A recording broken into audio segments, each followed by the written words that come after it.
All right. But as I was saying, as I'm getting things set up here, just to get the YouTube chat, welcome to our next roundtable discussion here on the channel.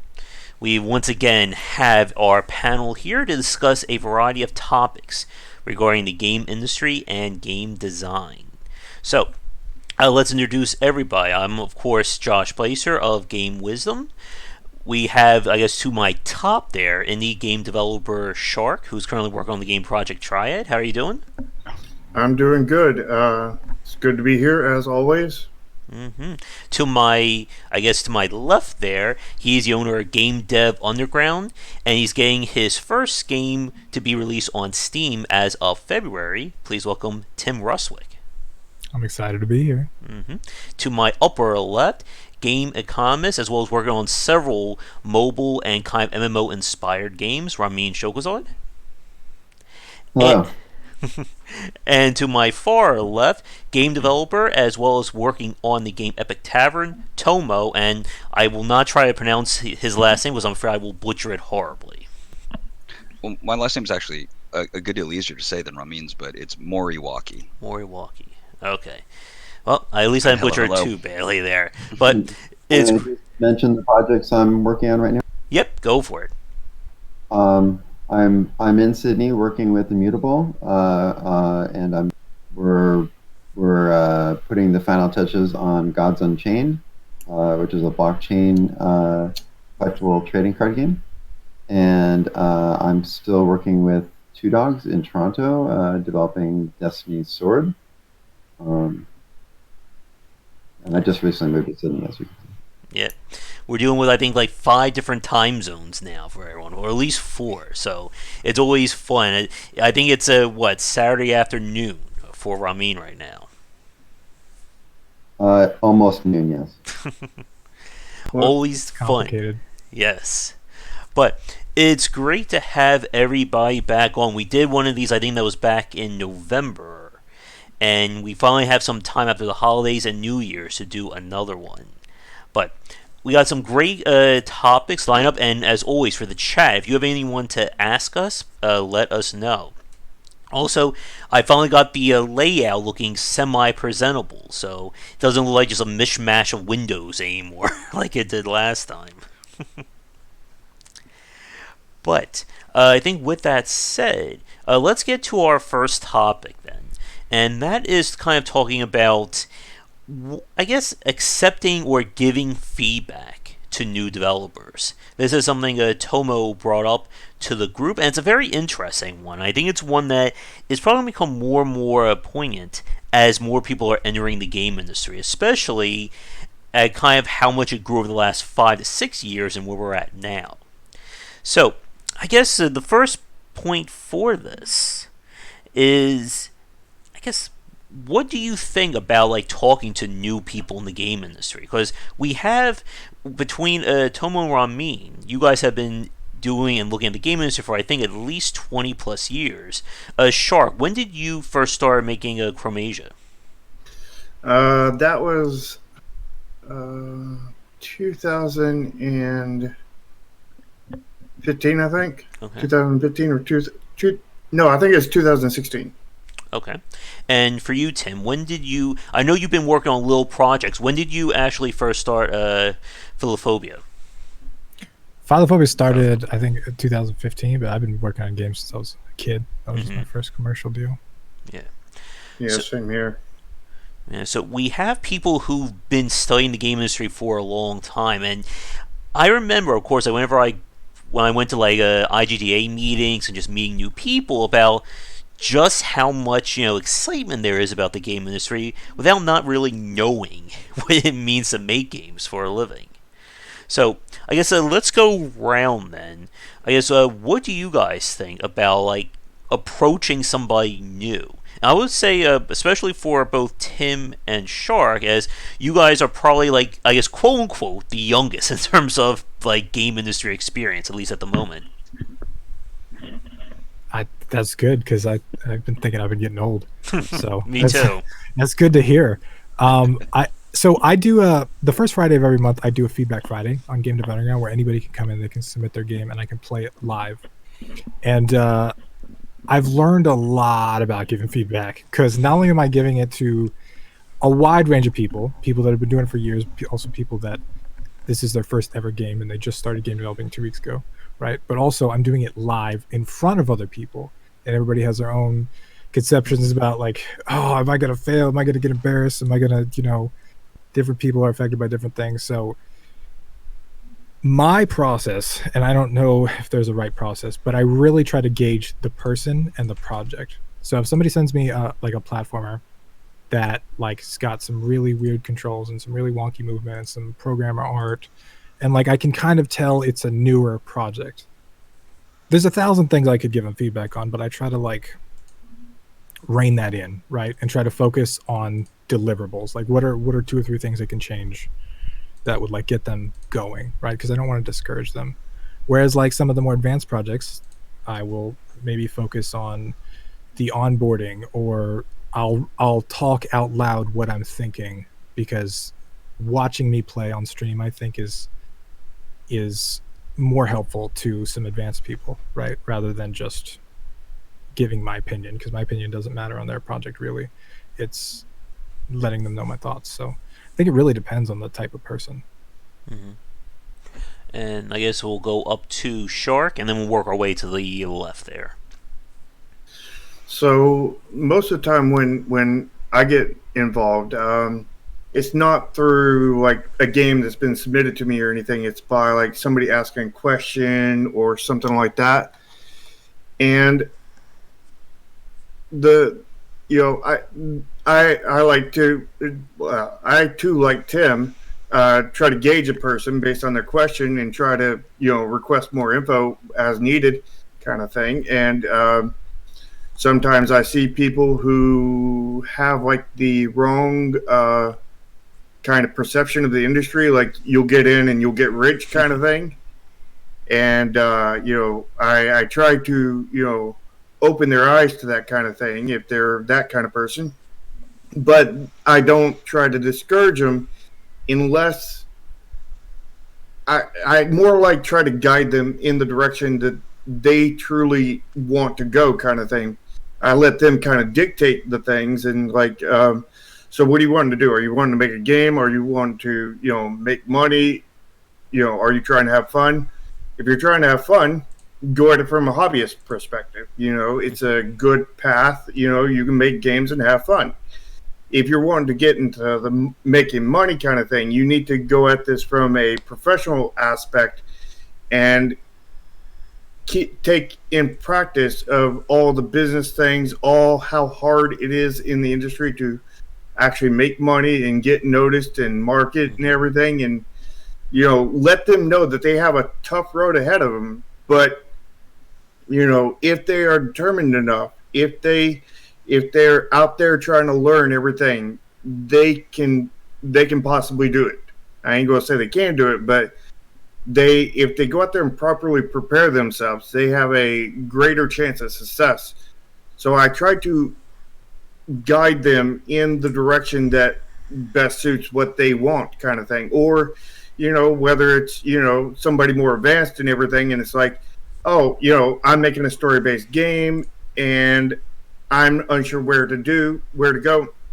I want multiple ways of doing dialogue and everything, but I'm just coming up with the choices don't matter. I was like, well, you gotta have the choices matter. You can't just have them be. Nobody's going to like that.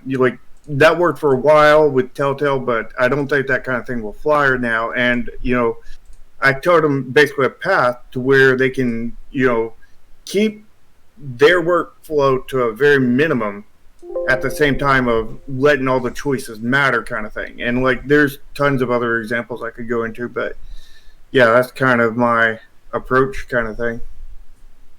All right. Any thoughts, Ramin? Oh, am I up next? Yeah. Yeah. Well, I would look at it. My advice would give a little bit more from like looking at the economics of game development and where a new person might fit in. I started writing about games and the gaming industry in the year 2000, and I was doing a lot of hustling, talking to all the game developers I could, uh, offering to help various game developers, doing a lot of writing about games, and eventually I got the chance to start assisting with design or QA or basically anything I could do to help if there was a project out there that I really liked that I wanted to participate in. But in my case, I worked for 11 years in the industry before I got paid my first dollar. Um, and so obviously I had day jobs alongside that, and I generally would always work remotely. So whatever I could do to participate, I would do from my house, and I was skill building to the point where eventually I got to the point where I had skills that really let me break in at a decent level. But you also have to realize that if you're in the United States, uh, most of the time they won't hire you unless you have a fair amount of experience because there's a lot more people that want jobs than there are jobs, and so they can be picky. Also, the places where they will hire you will likely be in large cities that are expensive to live in.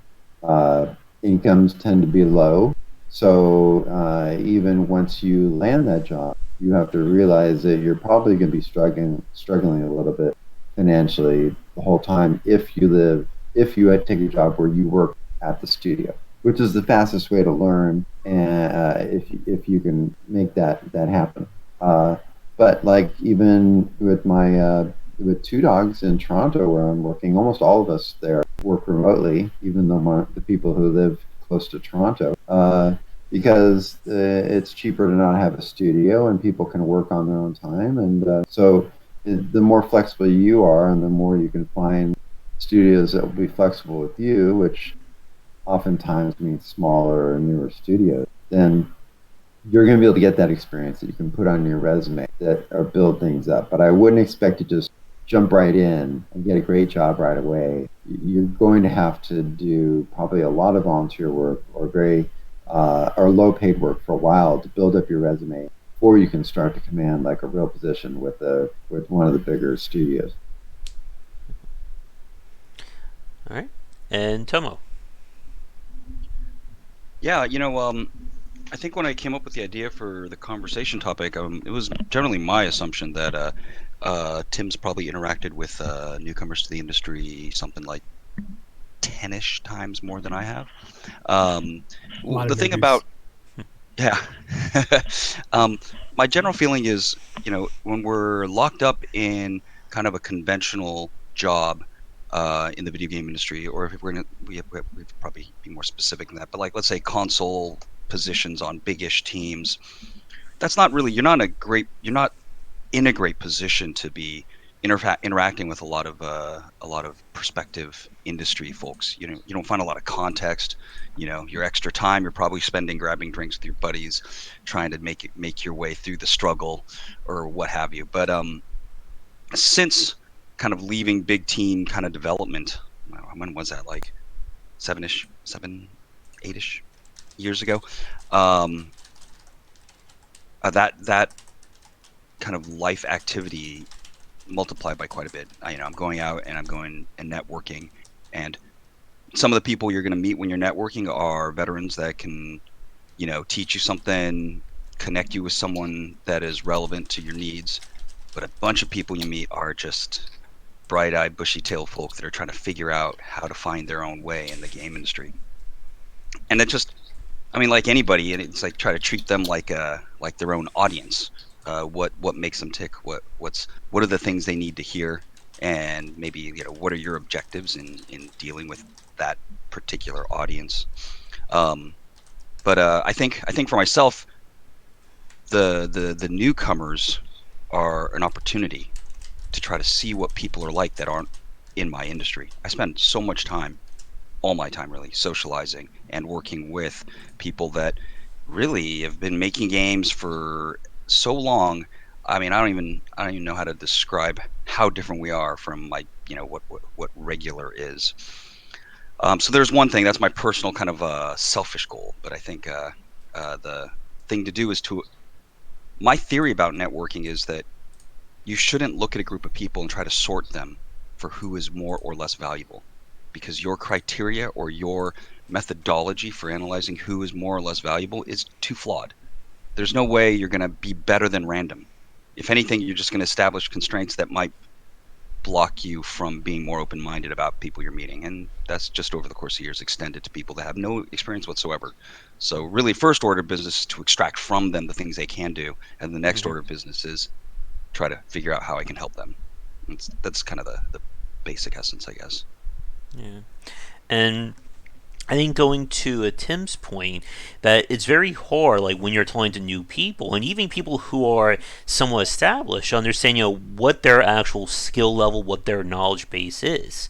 Like I can talk to some developers and name drop stuff like buying up Isaac, Slay the Spire, and they know immediately. And then there are some who have no idea what we're talking about. And the same goes for design and just kind of like industry conventions.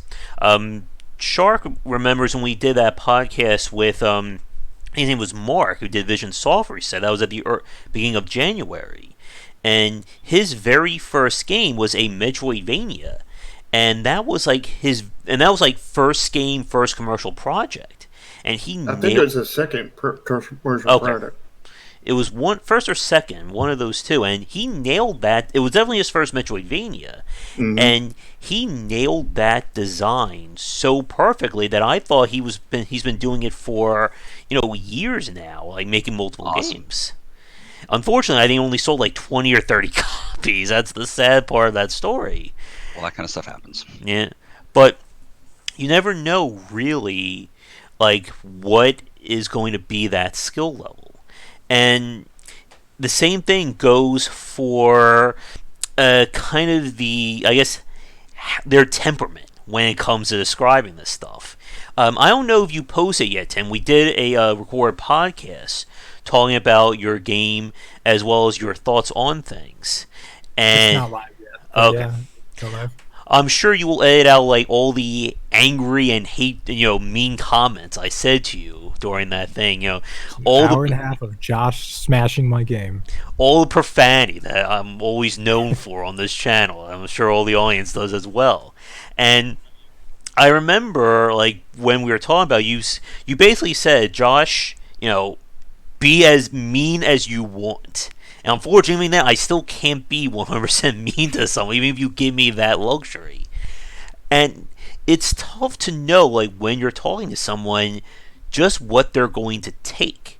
Now, again, we have 4 people on who've been in the weeds of the game industry for a long time. Like you've all developed your thick skins, but there are people out there, like, as we've said before, the whole artist dilemma when it comes to game development is real. There are people out there that if you say anything, even if it's as simple as, I think this platform could be a little bit better, they're going to feel like you just insulted their child.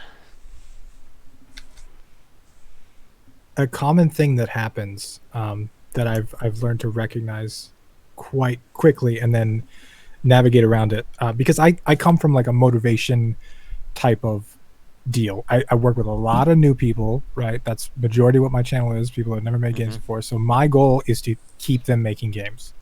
Not necessarily provide the most effective feedback they could ever get, but just I don't want to discourage them and have them leave. And so I've noticed one of the common things that happens quite a bit is I'll give a piece of feedback and then they will go into defending their decision.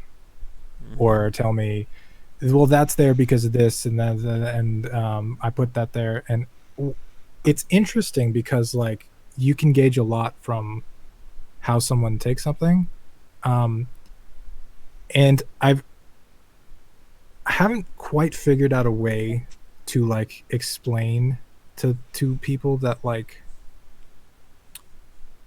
that feedback that is, it's pretty dangerous to immediately go, like, you can't get good effective feedback if you are in a mindset of they just don't understand, right? Like everything that you're hearing or seeing is coming through a frame of I did something a certain way. And I'd be interested to hear if anybody here has any experience with that kind of thing, and if you have been able to give effective feedback through that like initial response?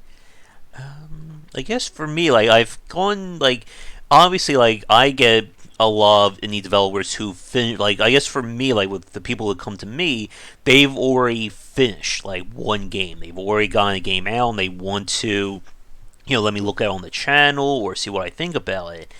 And I think one of the things that I've come to realize, or at least about myself, is that I always frame my criticism in the form of the design. Like I will never say that, why did you do this, or why did the developer make this decision? I kind of focus on, okay, this kind of gameplay maybe is not the best for this kind of loop. Or I still remember this one developer who sent me this game. This was like 3 years ago, and it didn't work. Like this was a gameplay that it was just like cascading problems of design. And I never got angry. I never, screamed or ranted. But I just pointed out that these problems exist in this design. Not that it's your fault that they exist. It's that these are the issues that are there. And it's very tough to convey that. And I think even with how I speak, I think there are still developers out there who take it as a personal offense. Yeah, I've never really encountered that exact situation. I have encountered somebody talking to me who said that the way they phrase it and everything is they take offense to a lot of things, and never took offense to me or anything because I never got that side of things. But like I told them that you have to realize that these people are giving you feedback, and you need that feedback to make a better game. And you don't need to take the feedback for 100%. People are often wrong. You need to take that feedback with a grain of salt. Find out where the pain point is. They may be saying, "Oh, I think you should change this from A to B," when actually the problem was down the line at C. C caused an effect that made them wish they had that A was B, but the actual problem was way down the line. And you need to pay attention to their feedback and get as much of it as you can, and find out where the source of those pain points are, and then go address those kind of thing. And I was just telling them that you can't get mad about that kind of thing. You've gotta actually, I think as a proper game developer, you have to welcome that kind of thing, because if you don't accept feedback, that means you're basically not playtesting your game, which that has long running consequences generally. Yeah, I think it's really important to frame the feedback so that it's against theoretical objectives, right? It's like if you're trying to do this, then I have some criticisms about how you're approaching it. If starting off, you get an idea of where they're trying to head, and you go like, some of these choices aren't getting you where you're trying to go.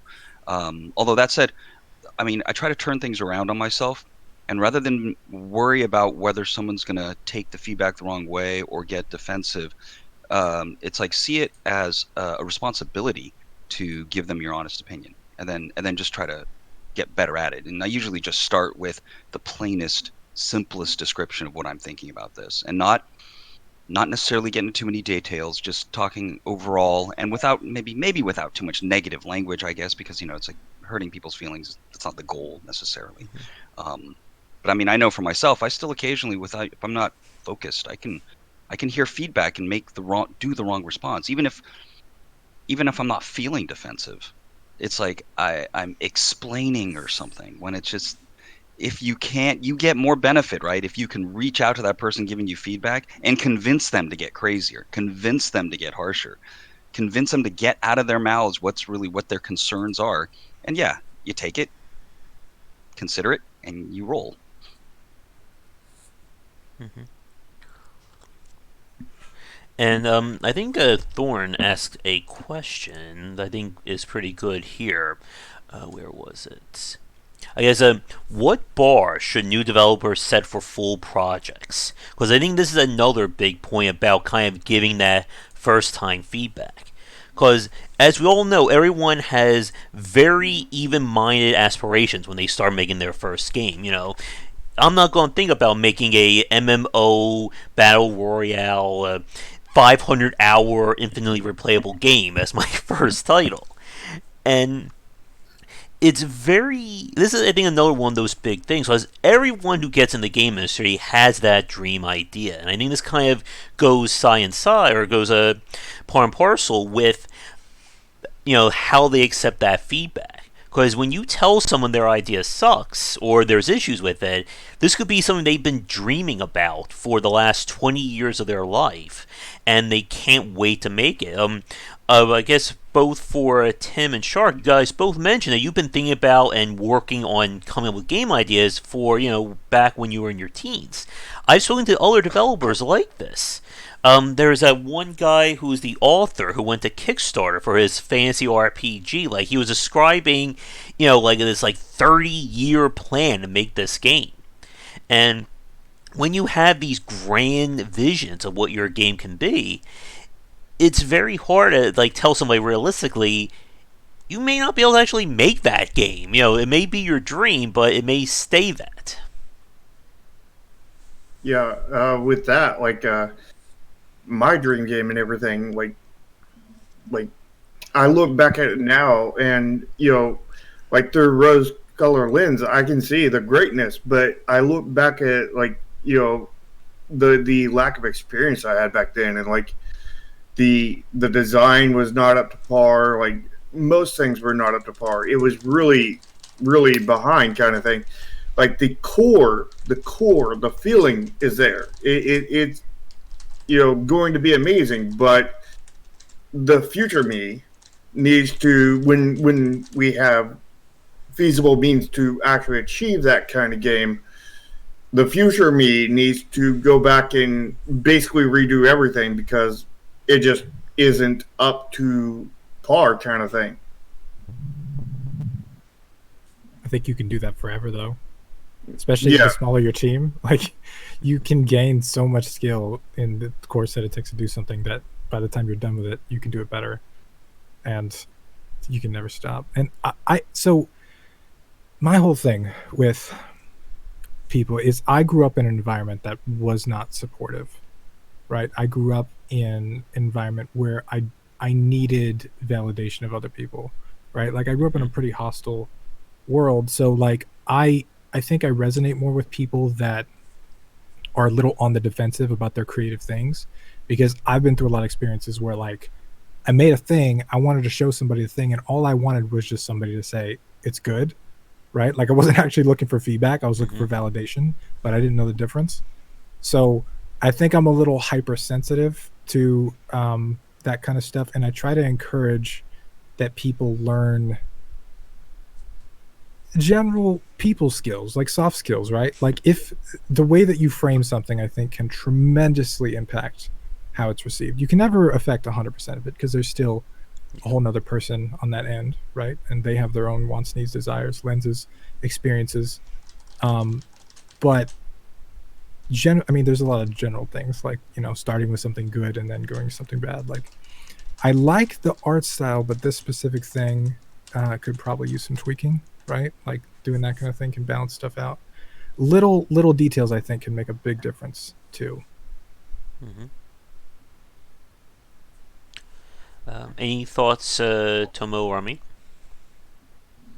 I really like that perspective, and I think I came from a very different kind of beginning point that really was kind of soft and easy and safe, and so coming out of that, I was kind of not sensitive enough, and it took these these 45, 46 years to kind of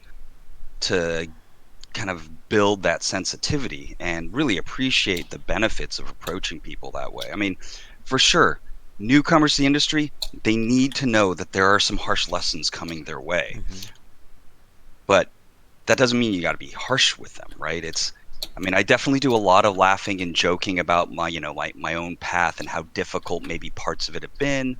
Um, and very much I think one of my strategies, because it's still so difficult, well, not difficult, but it's something I focus a lot on, is to just speak very plainly about what I'm thinking. um, because I mean, I'll talk too much in a lot of different ways.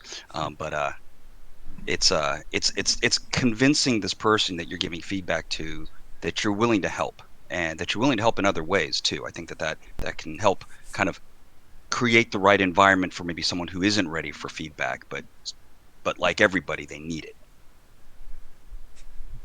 I think it comes down to trust, right? Like the definition of trust that I love is you believing 100% that the other person has your best interest in mind.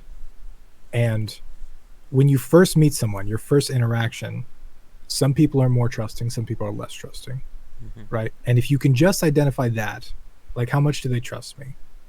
I think you're already a step forward on like what kind of feedback you can get them.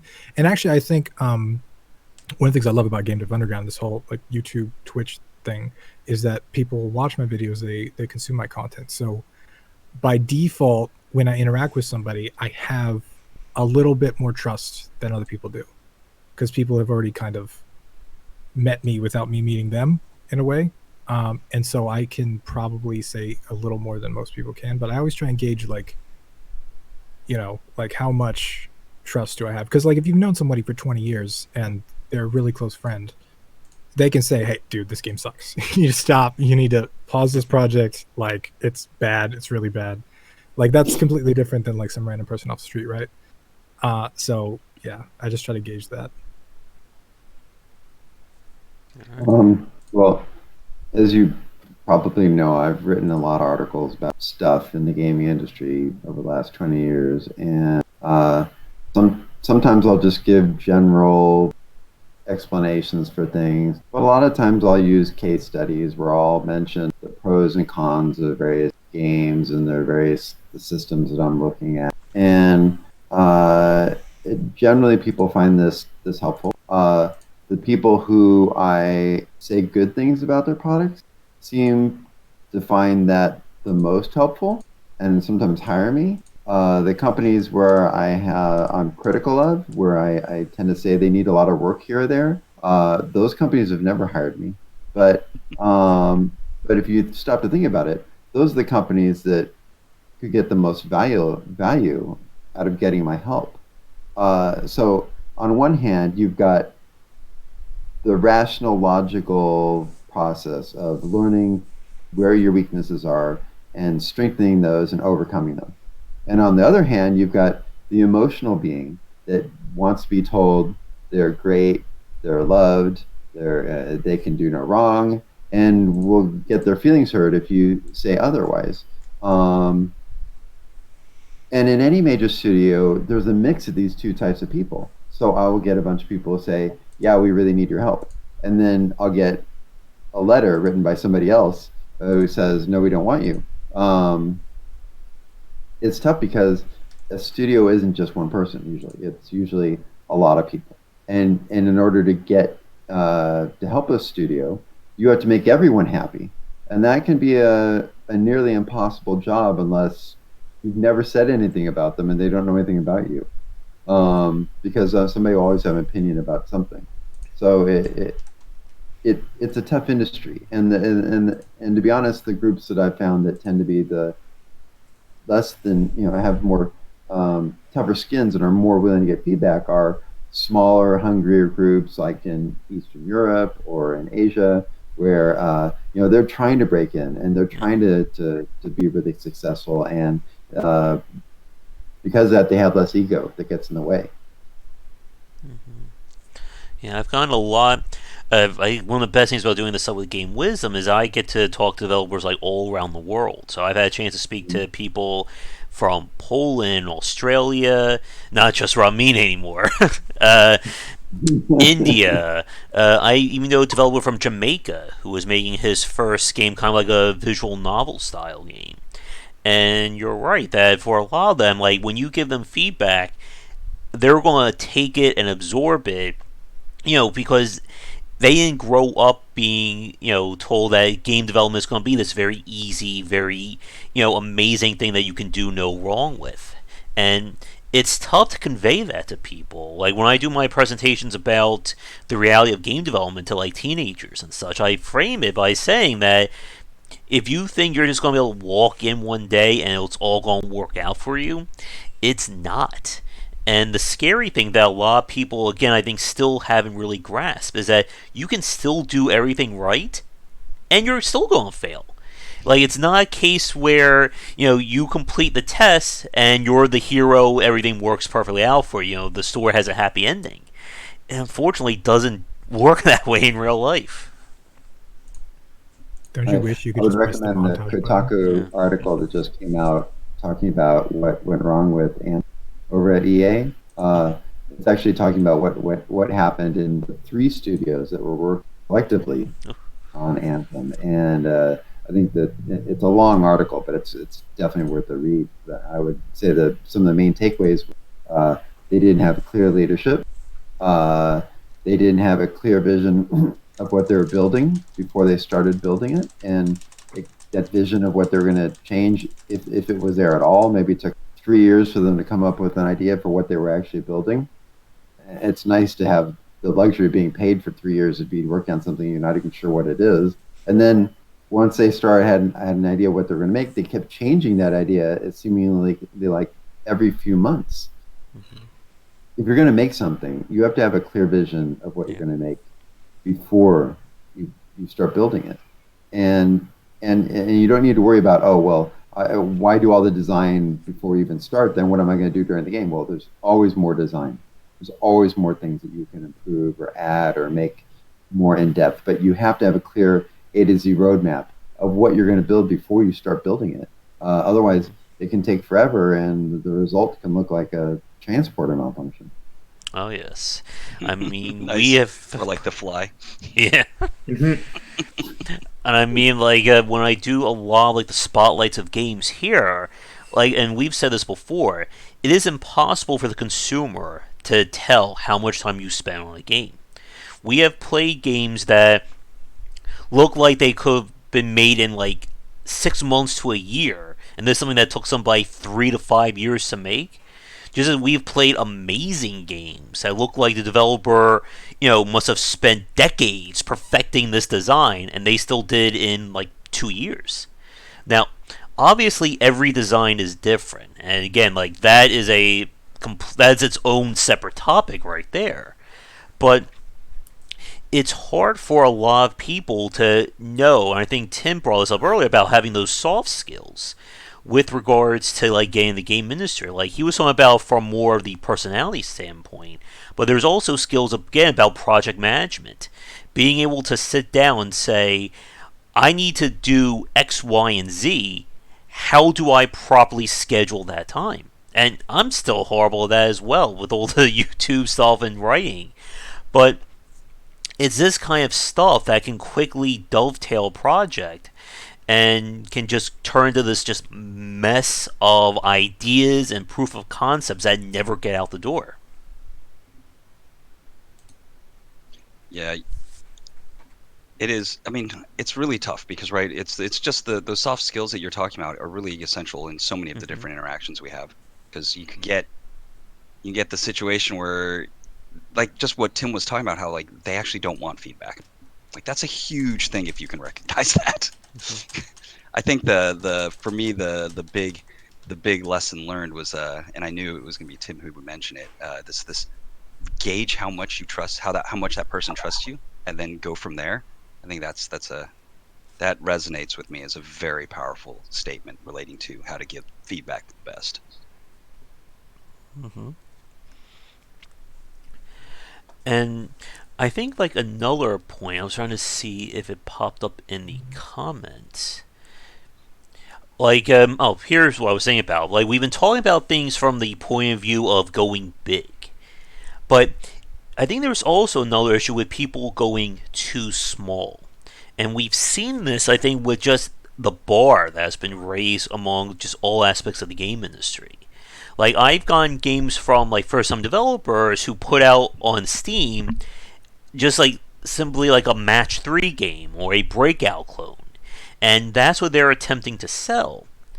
And I could put that, and then the very next day, I played this like amazing artistic game like Horus or Celeste, or I'm trying to think of a few other ones that, or even something like Hellblade: Senua's Sacrifice.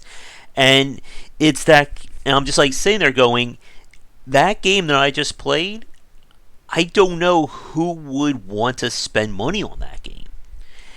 And it's that same issue of, and I know again Shark's ain't ready for me to say this, it's that safely extreme issue that we have. That developers who will either go so big on a project that it will never get done, or they'll just focus on something so little that they never really learn, they never really get grasp what it takes to make something that you can actually put a price tag on and people will buy it.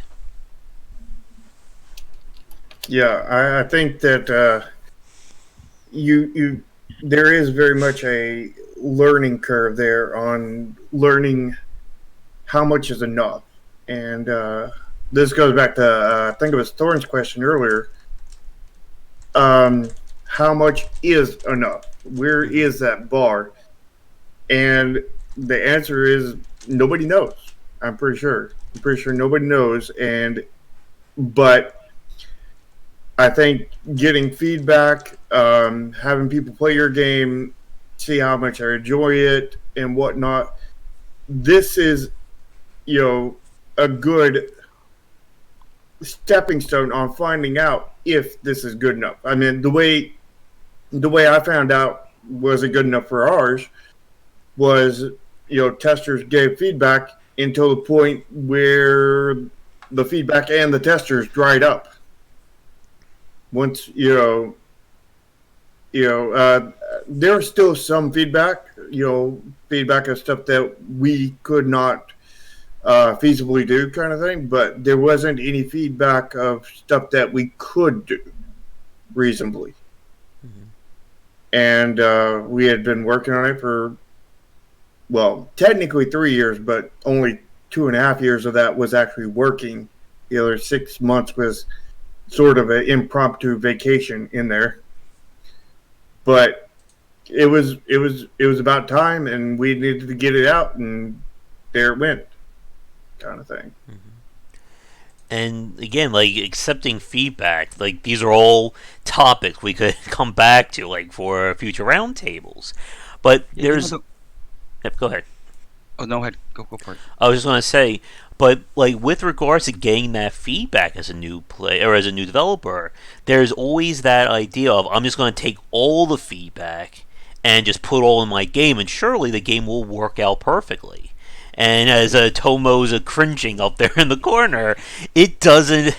It never works like that. And I think I think really circles back to building up that skill set. And I think to Tim's point about trust. That not only do you have to trust people who are giving you feedback, but at the end of the day, you kind of have to trust yourself to know how to parse that. Because having people tell you that, you should just do this, this, this, and this, and then just immediately do that without any second thought to it, it's going to lead to you basically losing control of your own project. Mm-hmm. I see that quite a bit. Like a lot. Like one of the things that comes up all the time in my Twitch streams is, Tim, what are your thoughts on this? Tim, what should I do for this? Tim, what kind of monetization method should I do? And talk about gauging trust.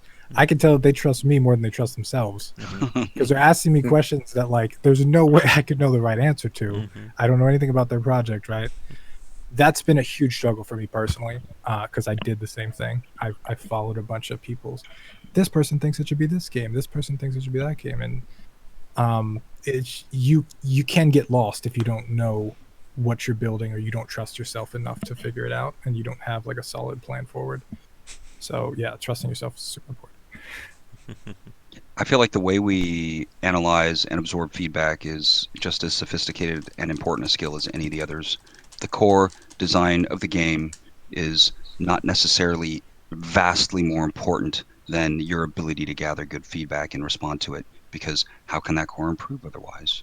It's this interesting thing where, people might get frustrated with you because it feels like you're not listening to anything they're saying. And it's like, no, I swear that I am. You have to, and this is the soft skill thing that comes into play. It's like, you need to convince them you're really happy about the information that you've gotten. And the reason why you don't get into a conversation about their feedback while they're giving it is because you want that information in its purest form. You want what's in their head, you want their feelings and their response, and then you add that to your kind of running process of how you try to figure out how best to navigate all the things that only you know best.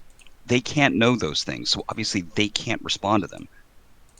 But you can start doing complicated math going like, well, what are my best guesses about what you don't see, and some of the theories behind why you think this thing, and then on my end I can start entertaining the idea, not planning to do it, right? It's like, well, what if I went ahead and did that? What are the issues, right? And you spend a lot of time, a lot of analytical energy, knowing how the bits of feedback in some ways can be seen as like a brief potential bit of inspiration, right? Oh, well, I can start by thinking down that path along this line of feedback someone gave me, and then suss out all the scenarios after that. If it makes it through the gauntlet, which all of your ideas have to make it through the gauntlet. Well, I mean, they don't have to, but then you start getting some random results, right? It's like What- this. Go ahead. I was going to just What, go on what that I this like, period. what I like to do is when somebody gives me feedback that I like doesn't make sense to me, kind of thing. Like some things they'll give me feedback and it's like, oh yeah, that would definitely be great. I think that would be a great addition. But if it's something that I'm like, why? I ask them, what makes you think this? And I question the people who are giving feedback, and I'm like, why do you think that this would be good? And I go down that line of conversation and try to get to where they're trying to go to, and I find that place a lot of times. It's like, oh, I see the problem now. You suggested the wrong thing technically, but I see where you're coming from now. I see where your problem is, and let me go and find a way around that. And then I use my design and integrate a way to fix that into the design, kind of thing. Generally speaking. I had a situation this week where I was asked, how do I change a not so good design into a successful design? It was a completely reasonable question. It was a very logical question. I kind of said, well, you can't make this into a successful version that would meet our. And I just kind of put it out there like that, and that was very frustrating for the person I was talking to because they really wanted an answer. They didn't want me to just say there's no answer. But the answer would have been like a really long, detailed answer.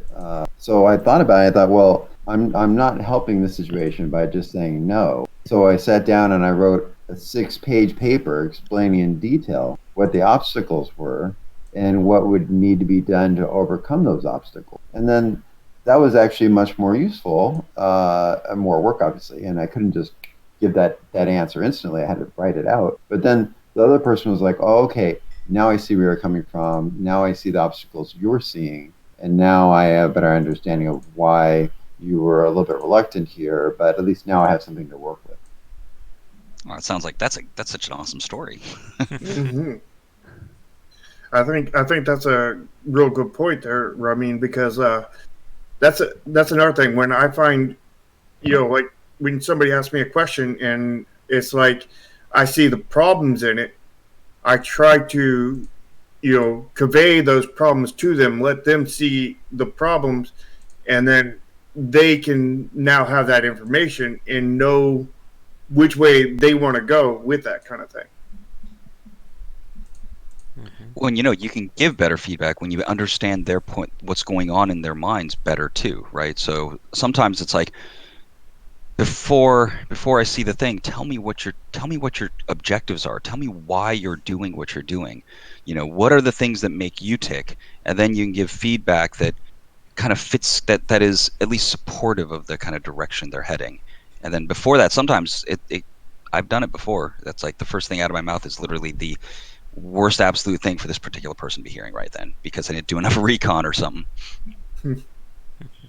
When I get feedback, I have, my girlfriend is a gamer, which is one of the best things in the world.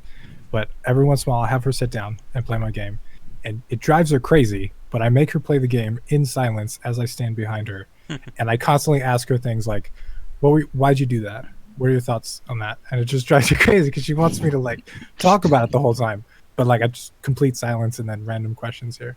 But it's really effective to watch, to understand their perspective and understand their goal and objective, because you can see so many other things. Like if their goal could be completely off of what you thought it would, right? So what you think is, like, I've had this issue with platformer movement. People would say, "Oh, it's too fast." Then I made it too fast, and I make it slower, and then they'd be like, "Oh, it's too slow." But like, really, what I'm doing is I'm tailoring the game to people's preferences. When like I didn't understand what types of players these are, or something like that, and understanding where they're coming from, what type of games they play, what they're trying to do, what they're trying to achieve. And then also looking at the bigger picture too, like speed affects level design, it affects jump length, it affects all these other things. So like at some point, even though it's not fantastic, you just kind of gotta lock it in. It just becomes like a thing, and it's just a constant instead of a variable. Yeah. It helps you make other decisions too. And again, like that goes again back to the concept of trust. That at some point you need to sit down and say, "I am going to do this," and that's done. The decision's been made. It's locked. We're moving on to something else. Because I had that issue back in a lot of times where I would keep flip-flopping or going back to a choice, and in recent years I've gotten to the point where I'm just like, once I make up this choice, I'm done. Like, I'm not thinking about it again. It's sealed away. We're going to do something else now.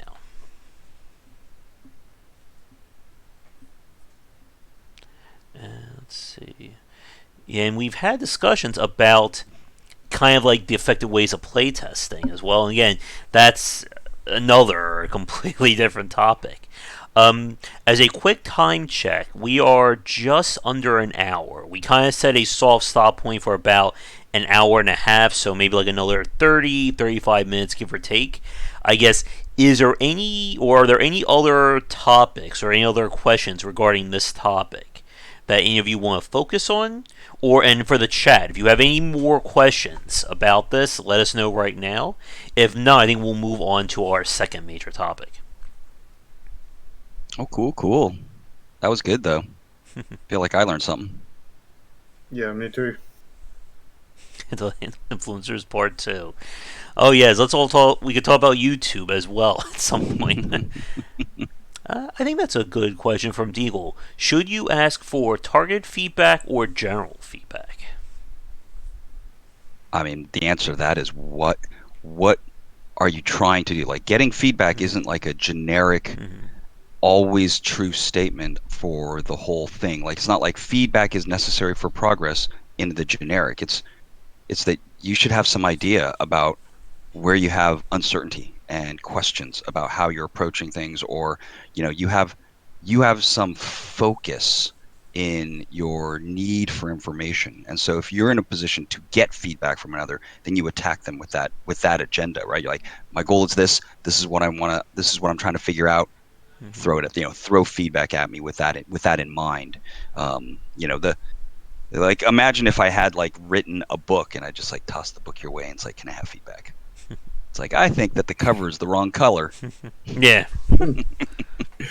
I'll never forget, I started writing at the first chapter of my book, and I handed it to my sister. I was like 16 or 17. I was like, "Can you help me out and give me feedback?"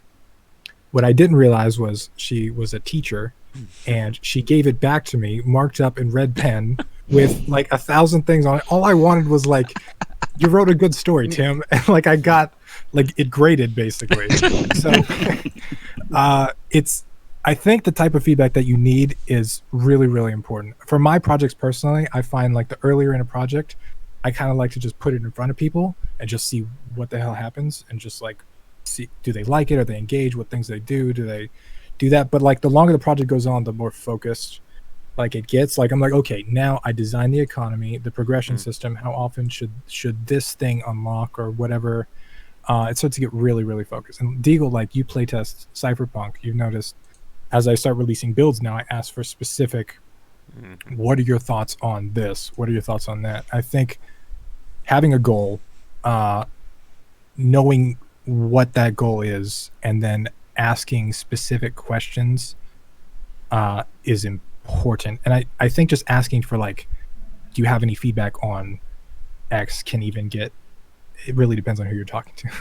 Right, like and kind of what their skill level is, because different people are good or bad at giving feedback too, and like focused on stuff like that. So it's one of those big general questions that's like hard to narrow down. Yeah, and I think that's really good about the further you get into the project and the more things have become solidified, you can now start directing the feedback that you want. Like if you're 75% done a project, somebody says, "Oh, I don't like the graphics. Can you make it cel shaded?" It's like, no, that's not going to happen. Like we're way past that point, and you're able to start building exactly what you want people to kind of focus on, and being able to do that and being able to understand, I think, again, what areas you really need the feedback on is another essential part about trying to improve as a game developer.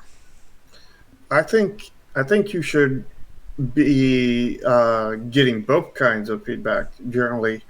Like you want the general feedback because you don't want people to, first, like, when you first make it, that's generally what you want, period, is a general feedback of, here's the thing, I've got it out to you. What do you guys think? Where do you think, just generally. But as you're going through, you add in some new systems. You ask them about those specific systems, what you think, but also still be open to the general feedback, and like, don't like shut them off. Don't say, oh, you can only answer to this kind of thing. Let them answer the whole thing as a whole, as well as, specifically targeted on those new systems or whatever you've integrated that's new. I would say that being clear and specific about the feedback you want can be really helpful. I mean, like even this question we just got asked is a little bit vague, so I'm not really sure exactly what type of answer the user's looking for. But like if I go to another one of my colleagues and I say, "Oh, is this good?" Well, there's two problems with that right away. One, it's very ambiguous. What is even good? And two, it's a leading question. So like, of course they know they're supposed to say it's good, but instead it could be like, how did this make you feel when you played this part of the game? Well, now all of a sudden, I mean, they may not even been considering that their feelings mattered, but now they have permission to tell you how they felt because you asked for it. And then that might be really critical, because you might be like, oh, well, I was a little frustrated here and I felt like I wanted to do something else after I hit this particular part of the game.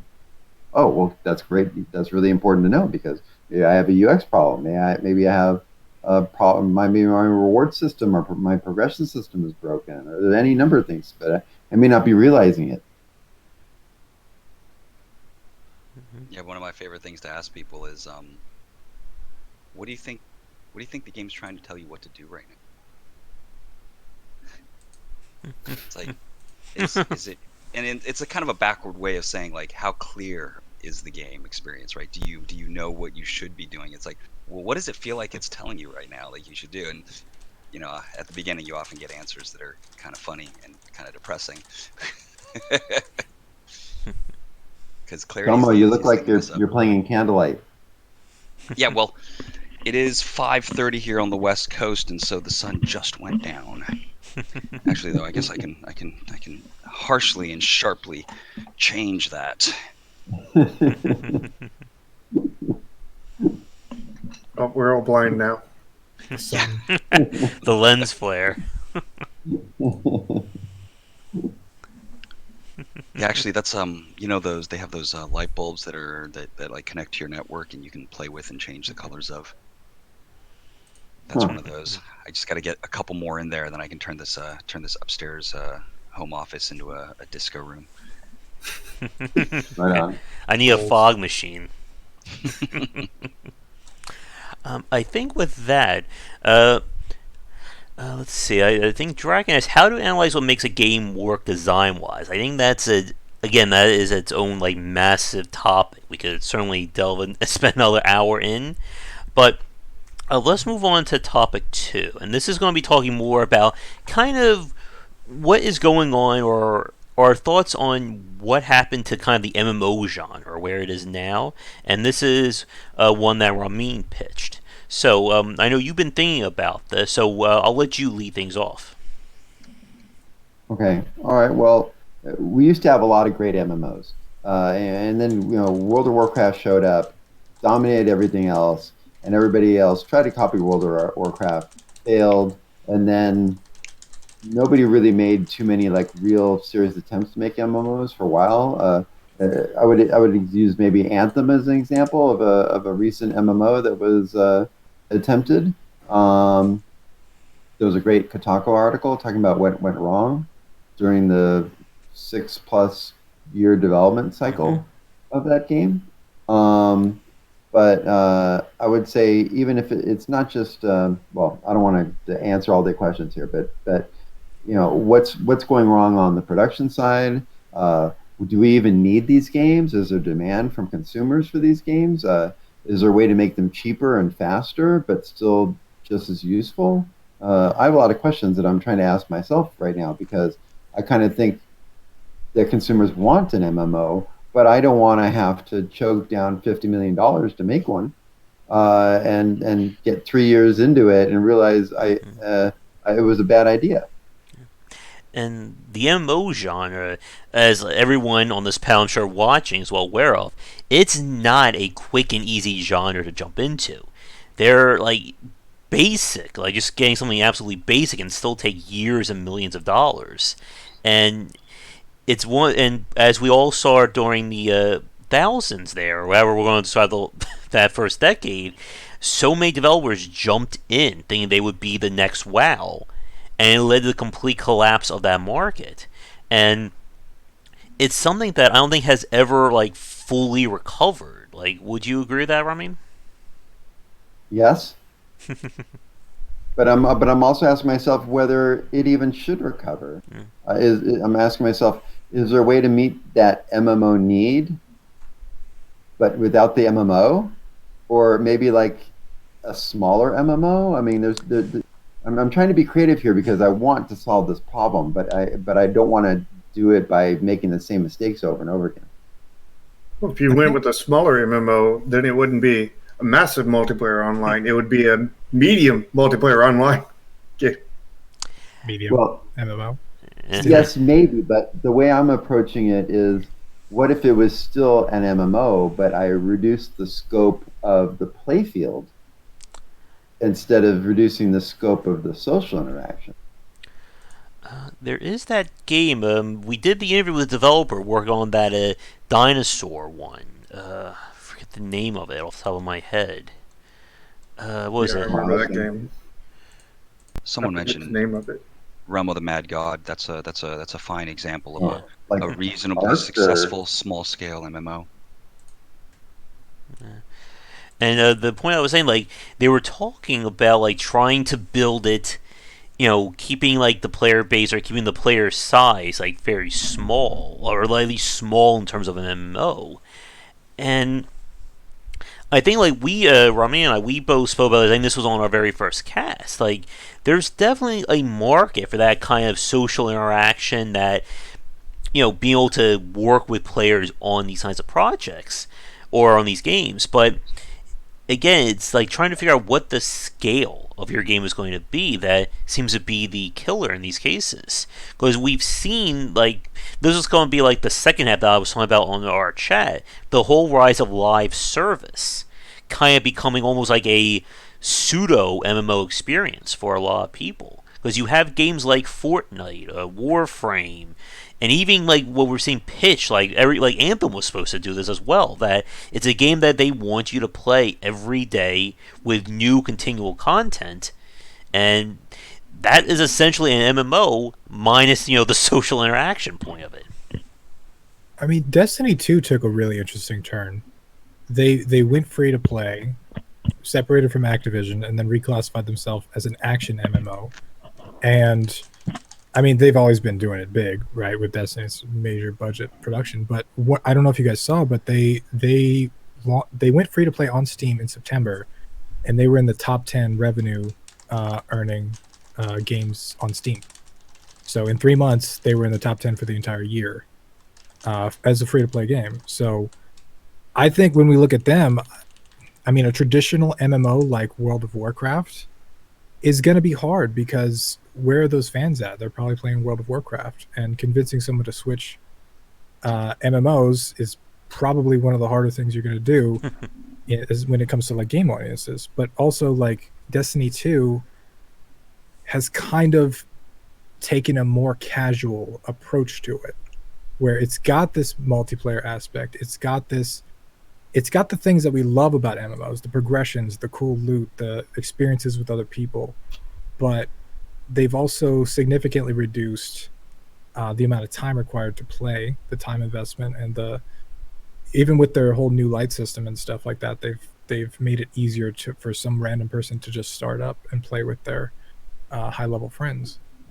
So I don't personally think it's dead or gone. I just think it's going to have to evolve like everything else, like with the whole mobile market and all that stuff. Like, stuff has changed. It's a different landscape than it was 10 or 20 years ago. Yeah, and I think like building off of that point, a big thing I think is just, as you said, Tim, the time commitment that some of these games demanded. Like, there are a lot of like the MMOs were designed around expecting people to play these games for years and years on end.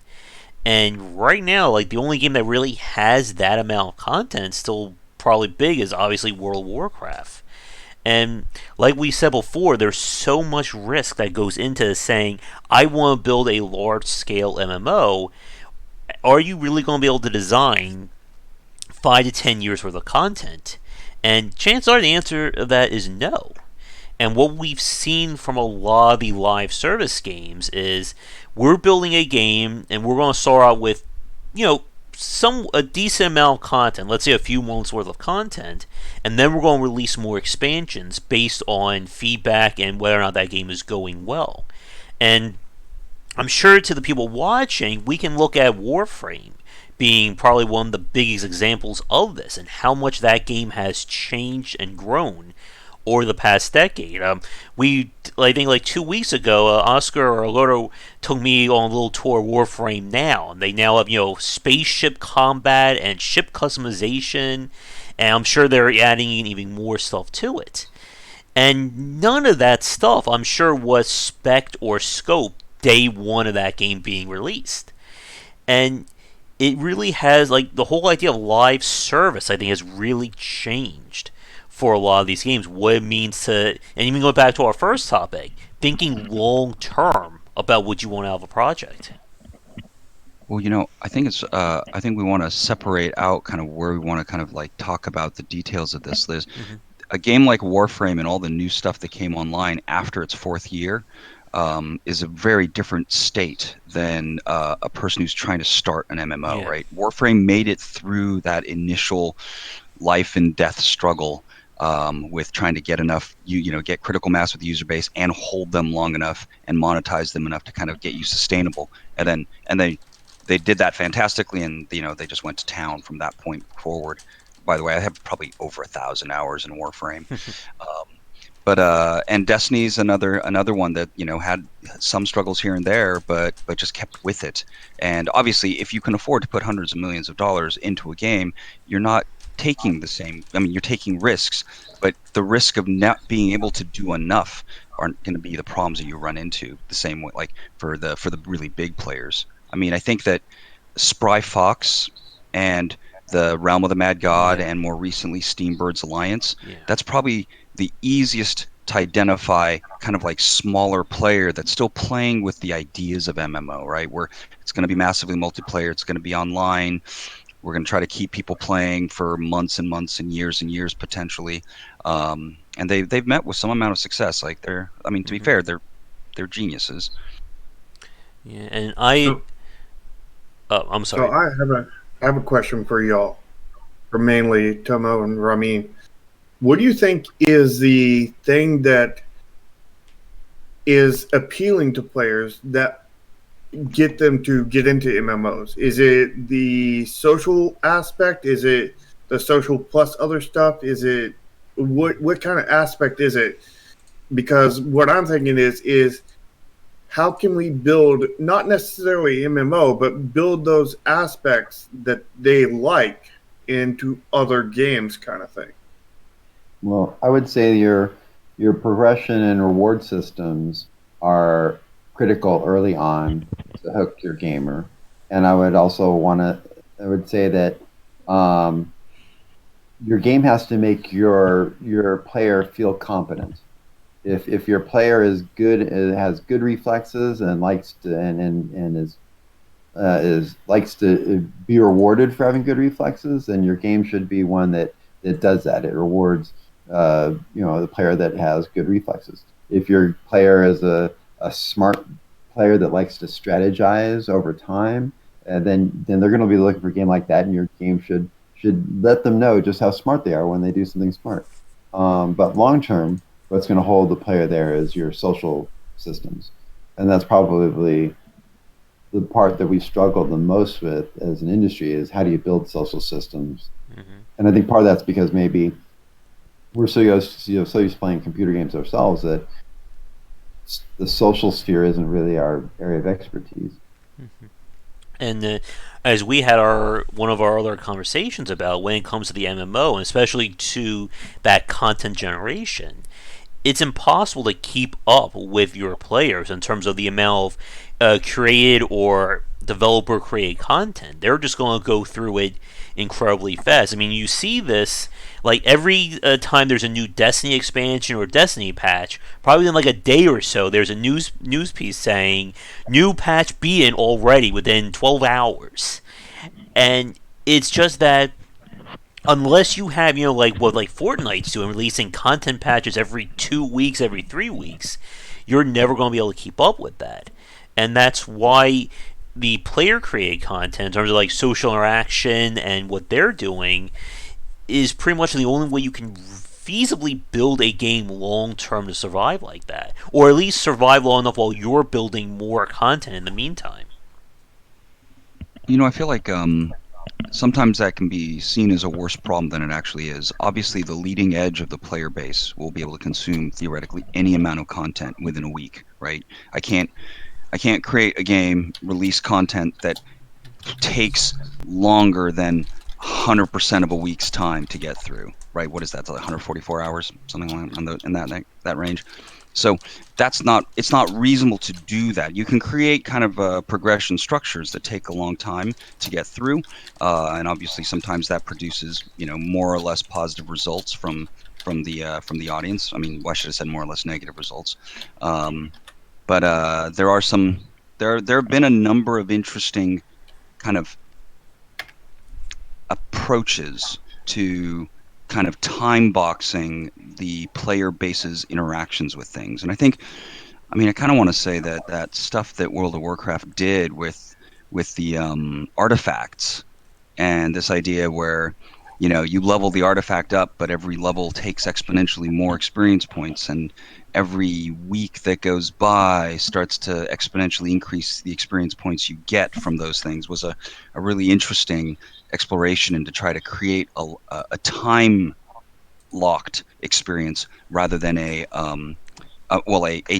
calendar time locked rather than player hour locked experience. And I think somewhere in there, there's solutions to be found and explore. Have any of you guys ever heard of a game called Hades Star? Is that the No. Super Yeah, Giant game? I played it. You played it? So Yeah, I've just gotten addicted to it, but it started out really slow, and it does exactly what Tomo was saying. Is rather than add a ton of content, it just slows everything down. So it's a spaceship management game where you kind of manage your ships and shipments between planets and stuff. But slowly, like your ships may take a minute or two to go between planets, but then things start slowing down. Then it takes 10 minutes to upgrade a planet, then an hour, then 2 hours, then 8 hours. And the game is interesting to where it's like with its fuel system and stuff, I can only play it 10 or 15 minutes a day. But slowly, it's more and more interesting, and it unlocks some of those social features. It has a thing called a red star where it's kind of like a raid where you can go in with other players and get resources and stuff. But it was really interesting that it started super tiny. It started with like, I want to move my ship from this planet to this planet and deliver a shipment. But then it slowly, over time, the longer you play it, the more credits you earn, but like the more everything costs and the longer times they take to do all this stuff. And like that goes back to our conversation Tomo and I yesterday about the idle genre and getting that feedback loop to feel like the player is moving forward without it just seems like they're spinning their wheels. And like I think that's there's a conversation we were having in the chat about the tactical strategy genre, for instance, and how one of the changes they have had was speeding things up. Because if you remember like games like Tactics Ogre, Advanced Wars, and a lot of like the late 90s, early thousands examples of that genre, they can take a long time to play and get into. And today we're seeing things at least sped up in terms of the general playability. You can look at a Nipponichi game, it's still 100 hours easily. But it's not a case of you waiting around and having things, slow down. Because that has always been a major point about the MMO. The MMO grind that we all know. That you level 1, you kill 5 rats, and you're already at level 2. When you're level 10, now it turns into like an hour of killing rats. And then by the time you're like level 30, enjoy spending the next day or two of non-stop grinding, and then you can level up and get your next little trinket. I've been going back and playing games that I thought were very successful that I really liked, but through a different lens now that I'm making blockchain games, because blockchain is just a completely different universe. And so one of the games I went back to look at in the last week was Hades Star, and I got pretty far in it before. I was pretty high up in my guild. I was doing some pretty exciting and intense missions, and I always felt like shoot, I want to do more. I want to do more.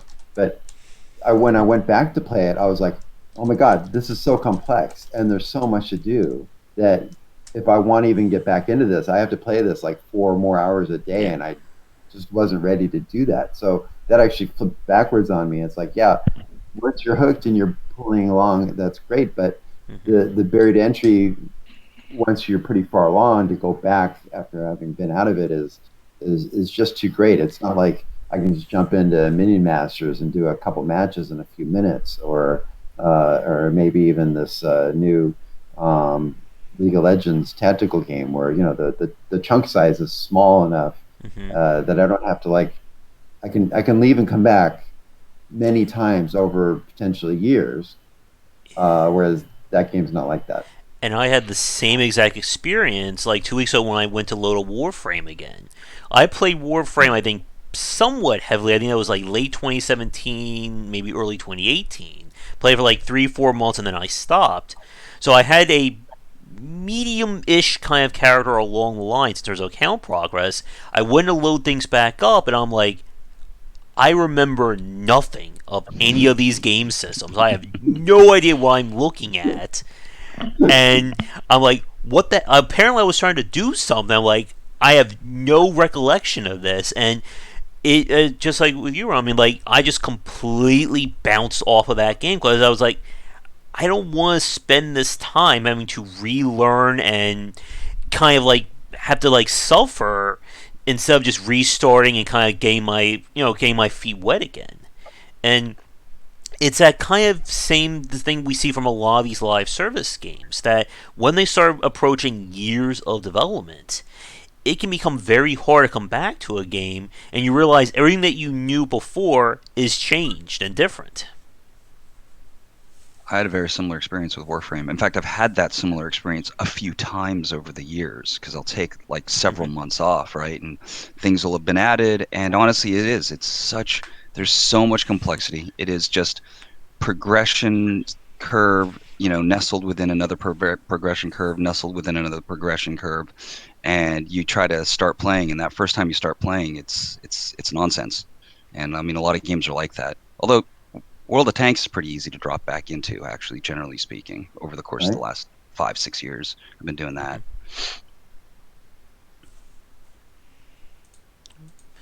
Let's see. I always like to hear, people say good things about games I've worked on.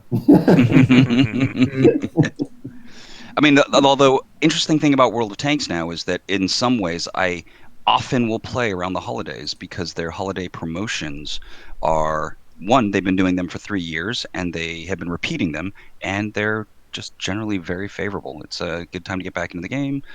You don't have to. It's the grind's dramatically accelerated. It's cheap to get a bunch of new stuff. It's Mhm. it's a good plan. I mean, although you can't you can't devise a year-over-year holiday strategy. Before you, it's hard to do that before you release a game because you don't know the Mhm. features along which players like to engage over the long haul the same way. Mhm. We And lose Ramin. oh, did Oh, did he freeze? uh, See, No, I'm he's just moving. being very still. Yeah. Quiet mass still mouse. we'll see if he comes back here. Although it is very entertaining just to imagine that he's trolling us a bit and he's just dead still. Wouldn't that be great? That would be amazing. And then he just busting us like, no, I haven't been lost time. I've been listening the whole time.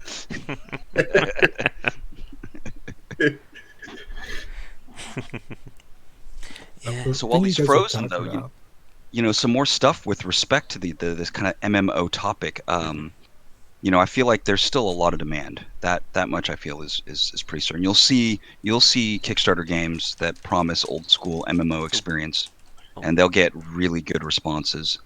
I mean, they never get made, of course, because oh no. it takes forever to make them. I mean, I everything. It you broke. guys ever play Firefall, right? That was what it was called, Firefall. I've heard of that game. I've never played it. I played it a I bunch. It haven't was played cool. it. It was MMO running around and shooting things. That's a ton of fun. In fact, the kind of how like wandering an open world and shooting stuff is like a pretty chill, meditative kind of experience. I mean, if you played any Destiny, if you lost your objective and at the same time didn't have any pressing need to do something different, like 45 minutes ago by, and you're like, I think I've been shooting bugs for 45 minutes. I I don't know exactly what I've been doing actually, but I don't feel bad. I mean, maybe my neck and shoulders hurt a little bit because I've been sitting at the computer too long. So I think there's some really good experiential things that MMOs offer, right? And there is this kind of they like talking about it like flow state. I think I think that game company kind of helped make the flow state in video games a little more famous. I know in hindsight, obviously what I put together in Spider-Man 2 and Swinging Around the City was very much all about that, right? This kind of meditation, Mhm. repetitive experience that we kind of go through. That getting into that flow state has essentially. And it's a good feeling. I mean, especially if you can express like skill mastery in that rhythm.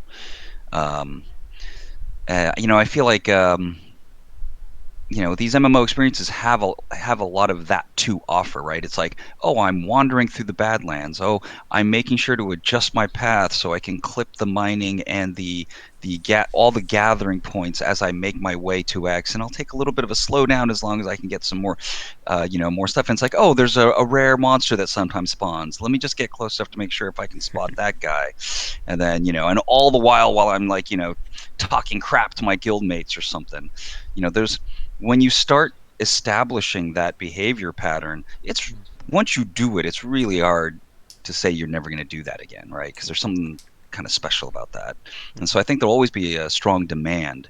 But man, the cost of developing the conventional MMO has literally destroyed so many companies. Yeah. And like we were saying, like going back to like Realm of the Mad God and that Steambird Alliance, like those kinds of games, they're built to emulate like the MMO look and feel or the MMO progression, but obviously at nowhere near the cost of development, especially the cost of scale. Like I don't think those games, I know, especially Realm of the Mad God or Realm of the Mad God, they never, took it to the same level of something like what Warframe did, or any of the other like big budget MMOs, and that is perfectly fine. Like there's no, you don't want to break something that doesn't need to be fixed there, and Well, it I mean, is. Yep. anything from Spry Fox, I feel like is always worth taking a deep, hard look at. I mean, those guys really are geniuses. It's Dan Cook. I think he's like he's kind of like design lead sort of. His writing is probably my favorite writing about design of anybody. It's I've learned quite a bit, I guess, from keeping tabs on them.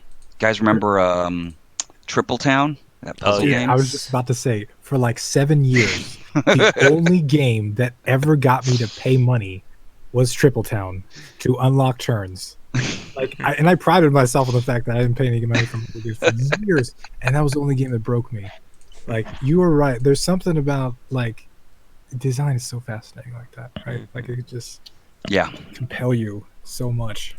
Yeah. And it's all the bad things that we talk about or that the audience talks about, they're a part of the good things, and all the good things are sort of part of the bad things. Yeah. That's why I used to have like, this is worse or this is better. Like I had a moral hierarchy with what we did in design, and I've had to back away from that because all the things I totally believe that are good, upon deeper analysis, contain all the genetic code of all the things that are bad. Yeah. I mean, when you look at loot box progression, I mean, that is an essential, like, in its like basic DNA, a major part of the ARPG genre, with everything from Diablo to Grim Dawn and so on. Just as, Talk about crack, jeez. Yeah. I mean, even like there are games that have had literal slot machines in them. Like a lot of people will yell about, I think it was NBA 2K20 having a slot machine in their game. Lost Planet 2 literally puts a slot machine up at the end of every level to determine what your reward is for your next shiny weapon. And like nobody complained about it then. And again, it's always about like how they're being interpreted or the implementation of it. The first Pokemon had an entire casino with several, like a few hundred slot machines in them. And you would have to play those to be able to get Porygon, kind of thing. I think like every JRPG has like some kind of gambling or casino side quest or mini game. I'd be a sadder gamer if they didn't do those things, by the way. Yeah. I mean, hell, if we wanted to spend like another hour, we could talk about loot boxes. That's a question in the chat right there. Well, I think maybe for a future roundtable is maybe we should try to find some kind of more controversial edges that the four of us maybe don't stand on the same spot on, and try to figure out exercise civil discourse on conflicting topics. It's ambitious goal, I know. We'll hate each other by the end of it. We'll be screaming and cursing, and the chat will love it. They're just going to bring out all the popcorn for that one. I will not hate you by the end of it. Oh, sorry. Although I'll do my best to add drama to it without crossing my own personal lines of principle in interacting with others. The next thumbnail will just be like a boxing match. That will be the round table right there. I think a loot box discussion would be good. Mm-hmm. Although, it's funny. It's like you feel like adversarial games should get people on each other's cases, but in recent times, I feel like I've discovered that cooperative games get you at each other's throats way better than like the competitive adversarial games. Oh yeah, and we'll try to do another multiplayer game night in a few hours or an hour and a half from now. But like when we do our multiplayers, we've been playing cooperative games, and yeah, like it's a good thing that you were friends before that, because you will grow to hate the person when they mess up, or if one person calls it the whole Mario Party. Mario Party probably ruined more friendships than anything else. so true. We like Yeah, playing I remember like when we were playing fighting games, and Mojo and a few other people are over there hitting us, and then I'm accidentally throwing a knife and stabbing Josh in the back. Mm-hmm. Yeah. Although I like to bring up how magic has got to be the most hilarious version of that I think I've ever seen. Don't cross the streams. I accidentally crossed the streams again. All right. Well, I think I'm not sure what I'm to Ramin. Hopefully everything is okay. But I think we'll wrap it up here because again, we could switch to another topic and talk for a few more hours. But as always, I think if we can set up to do like a roundtable maybe like once a month, somebody want to know if we could do these like every Friday. I think that may be a little too much of a schedule killer. But if I think Ramin It's is back. but I don't think it will fix my UI, or will it? Let's see. Will the I had to UI? reboot. Uh, Can you hear me? yep, can't see you yet. Let's see. Maybe that fixed the overlay. Oh, wrong one. Oh wait, it did. All right. Ramina broke and then fixed the overlay. Great. Well, we were just talking more about kind of the social aspect. I guess this is one thing. I think this would be interesting to ask you, Ramin. We were talking about how cooperative games have kind of come out and can also cause. It seems like they can cause even more stress than some of the more competitive or PvP focused titles. And I guess I was just wondering, like, from your point of view, have you played or have done like any research on like cooperative focused titles? Well, I mean, there's a lot of different types of cooperative. I think a lot of the problems occur when you have anonymous cooperative. Like you might have in World of Tanks where there's 15 people on your team, you're all cooperating, but you may not all be cooperating the same way because you don't know the other people, and you may actually have a lot of griefing where some of your team might actually shoot someone else on your team. Or they may just not really care about the whole situation, so they'll just park in a corner someplace and try to get a free win out of the whole situation. That was a real problem for us. Cranking on a personal quest that's at odds with the team's goals. Mm-hmm. Yeah. So with I'm big on social, and I'm trying to design new games that are going to be hyper social. But the thing I want is to make sure that you can play with your friends. If you want to, and if you have friends, or at least, or maybe in a situation where you can hang out with the same people enough times that they become friends, instead of it always being anonymous. Because if they're friends, your actions are going to matter to you and them, and it also gives you opportunities to peacock, to show off. Oh look, I did a really good job, and everybody likes me because of it. So it's going to push you to play at a higher level if you're playing with people you know. Yep, and it's one of the reasons why we've seen that big push or the end game push for a lot of MMO or live service games to be, raid or I'm sorry, not raid, guild based content. Because you're not just doing it for yourself, you're doing it for you and, your 20, 30, 50 man or even more group of people who are along with you. Yes, but the problem that Blizzard did with World of Warcraft there was, in order to force more and more people into cooperation, it made the chunk sizes enormous. Mm-hmm. A raid could take 8 hours. That's really destructive to people with real lives. Yep. So the trick here is, how do you make it cooperative like that, but make the chunk size smaller, like a World of Tanks battle, or some sort of other battler where you can do a battle in 5, 10, at most 15 minutes, and do it with a bunch of other people that you know. That way you can just jump in and drop out whenever works for you, instead of being locked in where you have to choose between your partner and your game, and that's never going to end up turning out well for you. No. I feel like reasonably well-funded development now, they do that. They don't make that mistake the way they used to. I mean, Molten Core with 40 people, kind of insane, right? But it was uncharted territory. Nowadays, like, it's like I was playing that Monster Hunter game that was on the Epic Game Store, and I was playing, World of Tanks is a good example. Like, all these games are starting to fit this kind of more natural session length, and they're no longer kind of getting into crazy land with the experience. Yeah, I think the outer limit is probably League of Legends, where you can yeah. embark on a 45-minute session that can't go anywhere after the first 5 minutes. Yeah, like I again, like the people like longtime watchers know that I just could not get into like the 4+ hour long MMO raid scene. Like that was just I even back then, like before all this work happened, I couldn't dedicate like 4 hours. Just lock that in the middle of the day kind of thing. Oh, I feel like I can do 4 hours of an MMO, but yeah, kind of 4 hours of raiding is worse. Mm. It's like you're talking the whole time and you're Oh yeah, failing a bunch. I mean, I guess not Well, always.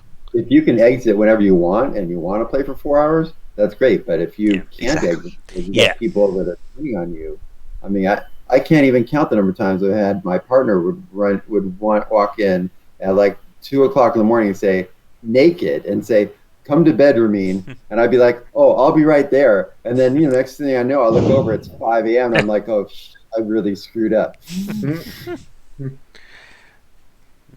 And yeah, like that being forced into play. Like Thorn remembers when we tried to do like Counter Strike and being a new player in that one, and the horrors of being locked in like 40 minute to an hour long matches when you're horrible, and then it's just you being horrible for 50 more minutes of play. I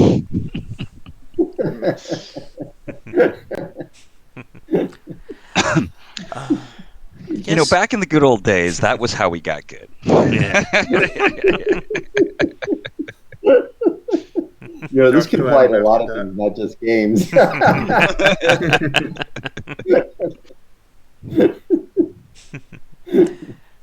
I think that is a. I guess that's definitely a good point to maybe end things on. I guess to kind of Absolutely. summarize though, or to tie a bow on this, do we have anything else like MMO related from the panel to bring up? I'd just be interested if you guys think that attention spans have shrunk or that game designers have just maybe identified them better, or like what you think the transition from 8 hour MMO sessions to 10-minute mobile sessions Hmm. I would kind of say came about with. attention spans haven't shrunk, but the number of things competing for your attention has vastly increased. Yeah, I think that's kind of like this. I think I agree with Ramin on that one. Like I can play.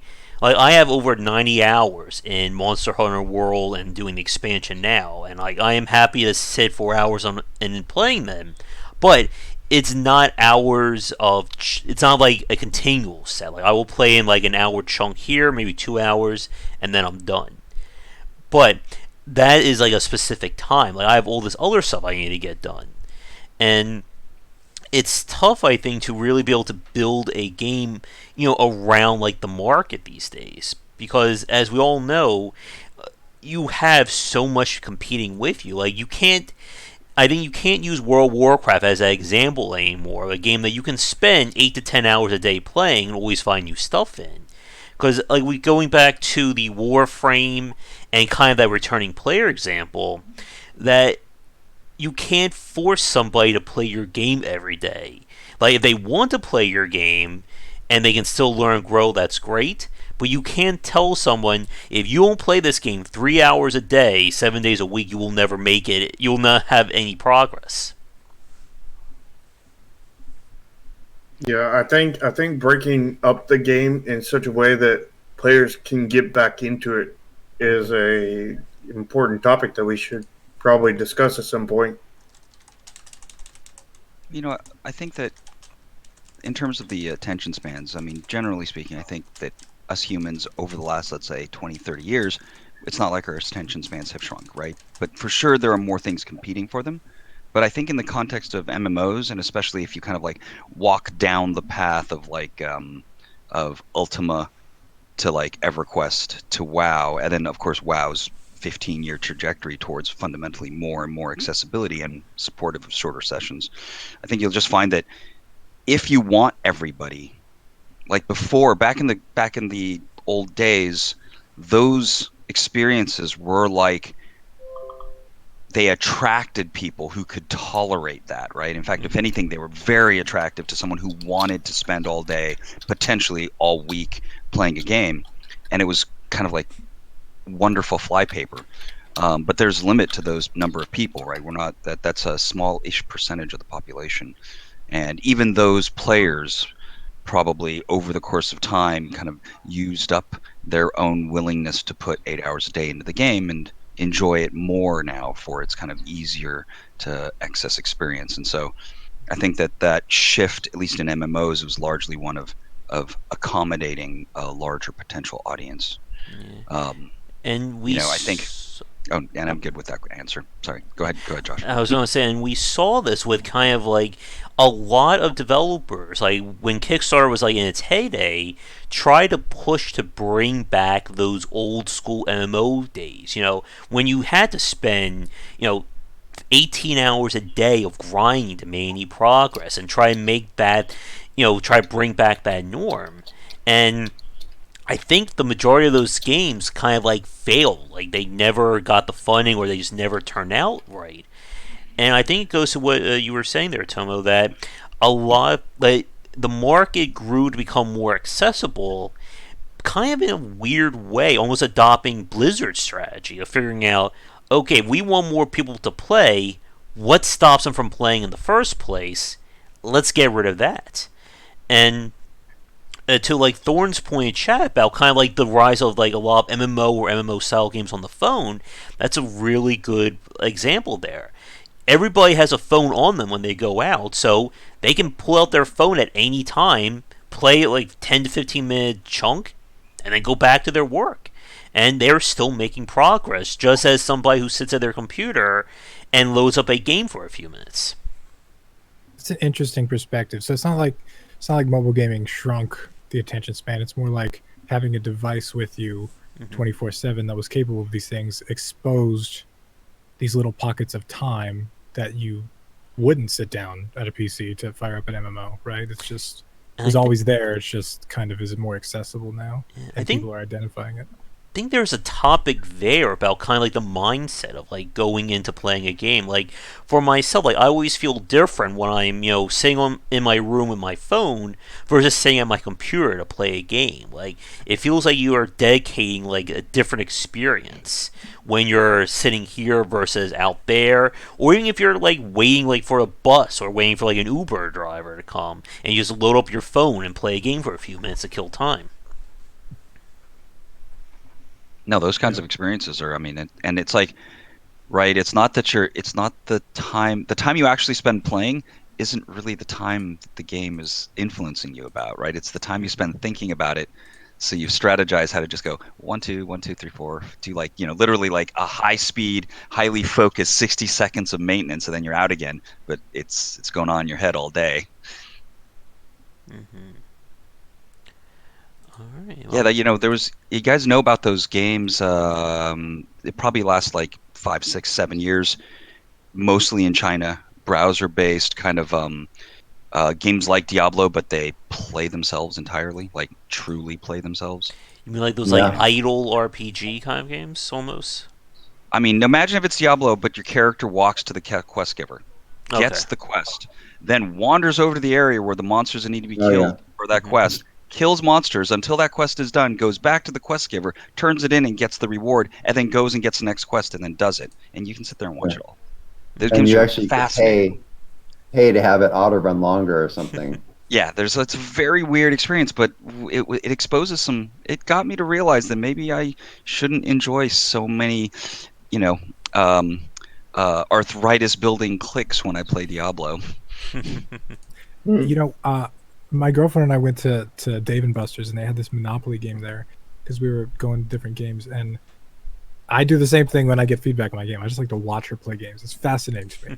This Monopoly game had lights and all kinds of stuff, and it was blinking, and she sits down to play the game. You put the card in, and all you do is like roll this dice, and then on the screen dice change, and then it just moves you, and then you get tickets for whatever thing you're on, and then you just do it again. And it fascinated me that literally there's no game there. It's dice rolls, right? That's all it is. Dice rolls for tickets, but that was her favorite game out of the whole place.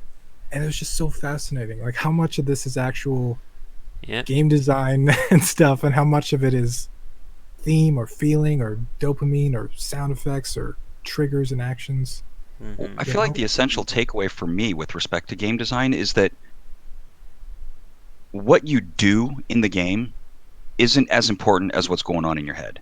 And if you don't have to do something to have some change in the way you're perceiving something, that's not just good enough. That's the same, right? And that's why it's not. I no longer think it's fair to say that movies aren't interactive. You just don't push buttons. It's still interactive because the business end of interactivity happens up here, not right here. That's fascinating. I would say that we've become a lot less tolerant of things we put up with in the old days.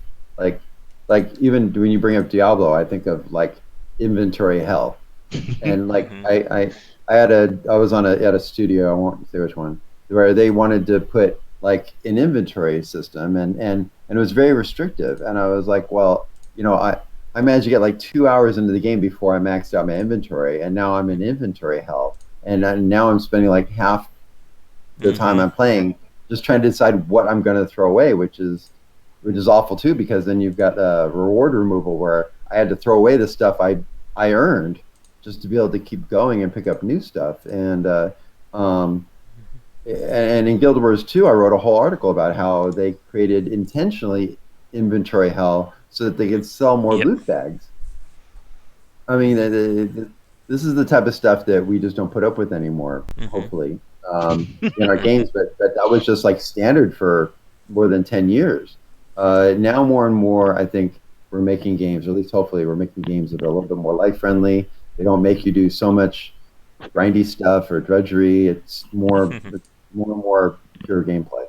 Yep. Are we ready though for a spoof game that's all about loot boxes that makes jokes about all the worst practices? I think there've been It's a few already of there. those. So. There's already at least one that I've on Steam. Yeah. Mm-hmm. All right, but I think with that we are pushing 2 hours. I think we'll wrap it up here because again we can always come back, and there are a lot of good topics we can discuss for next time. Maybe we can, again, I'm not sure if you guys are able to, maybe we can try to push for maybe like once a month or maybe like once every 2 months to do one of these. Yeah, no, I think that sounds. But although maybe let's start with once every 2 months, because I think that our success rate will be higher if we go down that path. And yay, it's time to successfully close the stream down, because I think we did give it a kind of a faint shot like 15 minutes ago, and that was really. And then we started talking, and 30 minutes later. But you see how Tomo gave you feedback effectively? Yeah. Exactly. It wraps everything up. I think it started raining here, and that's why I dropped out, because it's stormy, which is good that it's stormy in Seattle right now. But I'm on DSL, and it's very rainy. Oh man. All right, so to endings for the cast, I want to give the roundtable a chance to give any plugs of social media, any work they've done, anything like that. So we'll go in reverse order this time. So Tomo, Ramin, Shark, Tim, and then myself.